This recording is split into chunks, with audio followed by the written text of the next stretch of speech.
Okay, so the first card I have out here is the King of Coins. I really like this person. This indicates a significant relationship partner. This is somebody that has their things together. You know, they're financially stable, emotionally stable, very generous, very loving, very giving, and they're ready to be in a relationship. So this denotes usually an earth sign, a Taurus, a Virgo, or a Capricorn. This is somebody that is very, very consistent. They like to solve problems. And when you're with them, you don't need to worry about anything because they've got everything covered. They think about all the possibilities, all the different scenarios. They know how to pack for a rainy day. They know how to save up for a rainy day. They know how to plan things out so that, you know, situations don't get out of control. And they're very, very much like they're so dependable that you never have to worry about anything. I feel like there might have been a lot of conflict in the past with this person. They might not express love and emotions the way that you express love and emotions.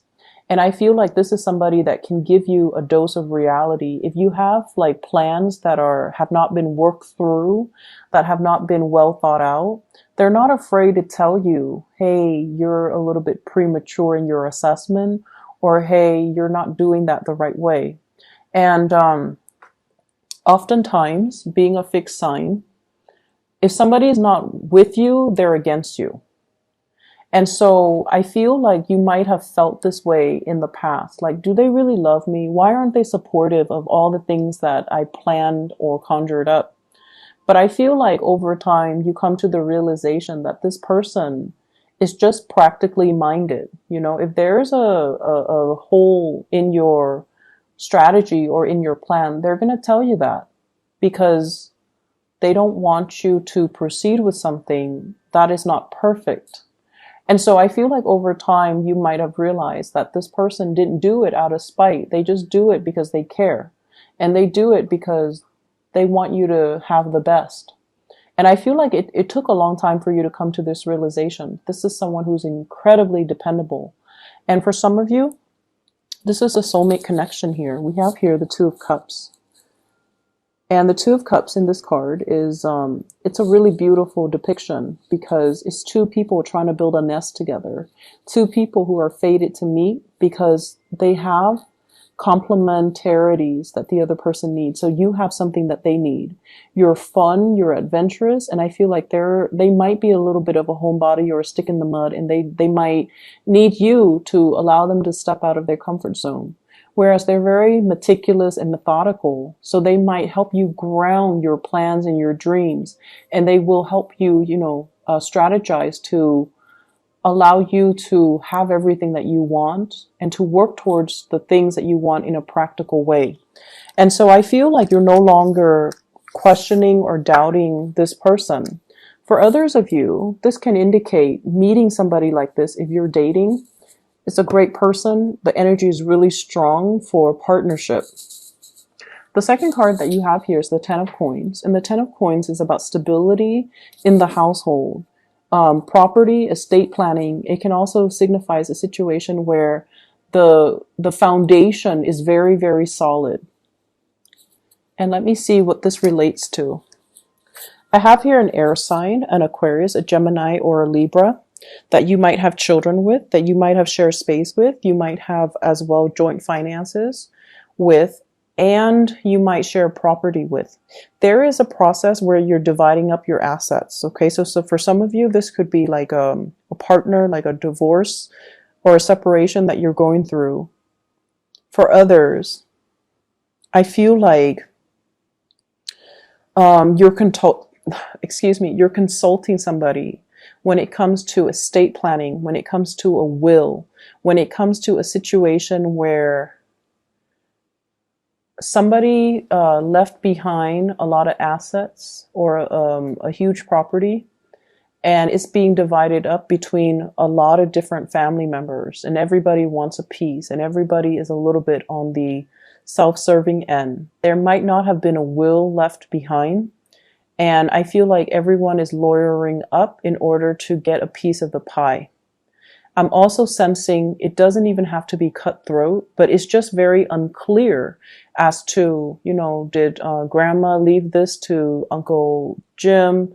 Did grandma leave that to, Aunt Mary? So I feel like things were not very well planned out. And there's lack of a will or lack of an estate planning. And as a result of it, there has to be like some type of a professional consultant, like a lawyer, or somebody, or what are those people called? The ones that I just call it an estate planner, somebody that has to be there, like a third party has to come in or an outsider has to come in order to fix the situation because there was lack of financial planning. The next card that you have here is the Eight of Wands. And this is a card about travel, swift movement, and swift communication through online or through social media or even through, text messages. So a lot of communication coming into the picture. What I feel happening is this is coming through. It's like an acceleration when it comes to your income generating potential. So some of you might have sent, pieces of yourself out there, like waiting to hear back from a financial institution, waiting to hear back from jobs, waiting to hear back from internships, waiting to hear back from some type of an organization that I feel would enhance your career or enhance your income generating potential. I'm seeing as well, waiting for feedback from teachers, from counselor to see if everything, I'm seeing a lot of people in school who are consulting an academic counselor or who are consulting their professors to finalize some things when it comes to their course of study. So you might ask somebody, like, did I meet all the requirements? Did I take all the right classes? Or you might ask a teacher, did I do this the right way? Did I pass the exams? Can I make up an exam? And then some of you waiting to get an okay for them before you publish something. Okay, so for those working on thesis, dissertations, even big projects. So that's what I'm feeling. There's a major acceleration in it. So I feel like it's going to happen for you and it's going to happen really, really, really fast. So make sure you get everything done in a timely manner because the turnaround time is very fast. For those of you looking for like a new place of employment, I see that happening as well. The move might happen very quickly as well. I'm also sensing many of you are plotting like a lot of travel. And as we close out the year, we are heading into the holiday season. So travel is highly indicated. And I see that across the board for many of the signs. But I feel like there's a lot of things that you need to get done and wrap up in order to be able to travel and not have to be working, while you're traveling. Okay. The next card here is the Seven of Cups. This is being inundated with a lot of options, a lot of choices. And also, it's a neutral card, but depending on what other cards clarify it. Okay, so let's just see. I definitely feel like you're applying to something, applying for work, applying for a scholarship, applying for an internship, hoping to get picked up for an internship, hoping to get picked up for work, hoping to win a scholarship. And I feel like, time is limited, resources are limited. And so for many of you, I see like applying for medical school, applying for a residency program as well. And these applications, I feel like they're time consuming and they're very, very expensive. So you don't know like how many you should apply for. You don't want to squander your resources. I feel that you need to, have at least 7 options available to you. I also feel like you might need more money than you're counting on. So for example, if you're applying for this school and you're looking through their tuition and the school says, $35,000 a year, it doesn't factor in, accommodations and books and things like that and healthcare. So you kind of need to set aside a little bit more money than what the printed number is telling you. Okay, so they're saying like to really read between the lines and to, be meticulous about not only reading between the lines, but to be realistic about, let me see the best way to put this. I feel like you're going off the numbers and you're not digging deeper. So they're saying to dig a little bit deeper. What does that number really entail? So for example, if you're looking at a job, right? And they're telling you 30,000 a year plus commission. Ask them what percentage of the commission, and ask them, are the commission scales like consistent? After 5 years, am I getting the same commission percentage, or are you going to increase? And then ask them, if I make salesperson of the year, are you going to up my income?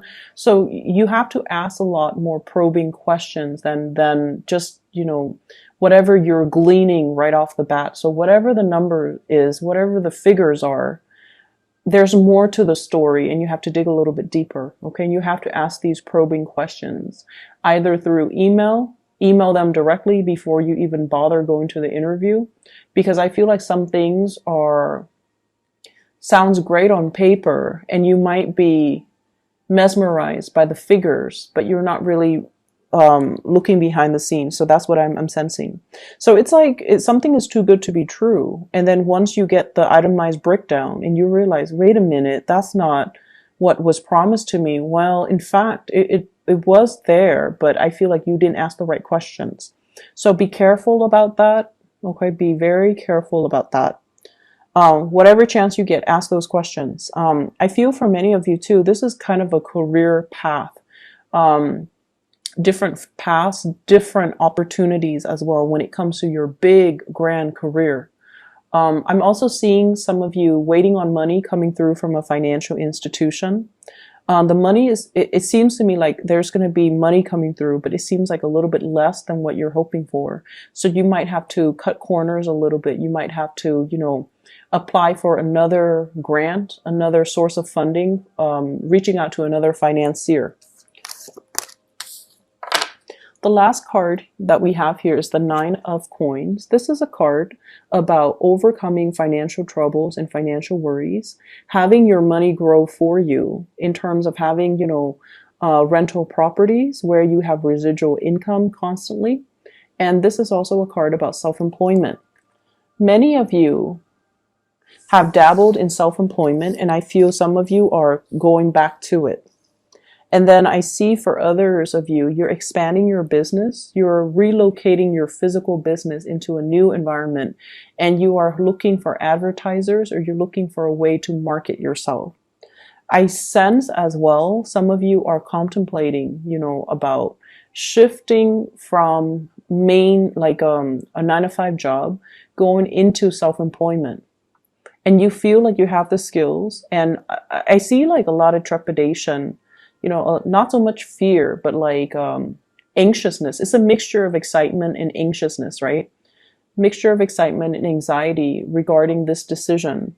But I feel like you have somebody on your side that's really encouraging you, giving you a lot of emotional support, and telling you, kind of like playing your cheerleader behind the scene. You can do it. You can do this. And I feel like you're taking the plunge. There definitely are a lot of logistics to work out, but I definitely feel like you sense this is the right time, and you sense that you have the competencies in order to make this a success. Okay. And I feel honestly a lot of it stems from the fact that you have a lot of people kind of rooting for you, and you have a lot of people that are telling you you're more than capable. And this is like the honest opinions coming from people that you trust.